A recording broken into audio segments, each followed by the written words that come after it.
leyi inhlengeletano ya vanghana leyi nga hela hi ndlela ya khombo swinene. Bona a va hlengeletanile eka ndhawu leyi eka ndyangu wa ka Mthembu. Hi kwalomu ka awara ya 10 nimadyambu ku fika vavanuna lava nga tivekiki lava nga sungula ku balesela. Manana wa un'wanyana wa lava nga dlaya u vula leswaku hi ko tala n'wana wa wa jaha a ri ni ku rhamba vanghana leswaku va ta dzumba eka ndhawu liya. A ku hambi leswi jaha rakwe a ri na swiphiqo swa swidzidziharisi a nga fanelanga a dlawa hi ndlela leya tihanyo hi swonghasi. Singiphathe kabuhlungu kakhulu kona kungekona kokuqala kwesibili bengena kokuqala bangena bebo babili nentombi yakhe bamqhuba bamshaya ngesiduni sesibhamu ekhanda bamqhuba bazomngenisa la endlini bafika la endlini sathi siyafona sibona amaphoyisa basiphuca sonke amafoni bathi imali bafuna imali ngayikhipha imali.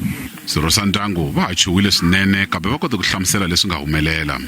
Maphorisa va karhi ku lavisisa mune wa milandzu ya ku dlaya na wun'we ku ringeta ku dlaya.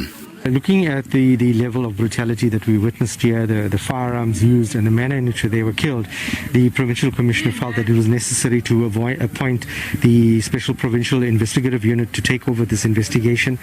And so as we speak now, detectives from the Provincial Office and the District Office are here assisting in the investigation. So we're hoping with that sort of capacity that's been given to this investigation, there will be a breakthrough soon.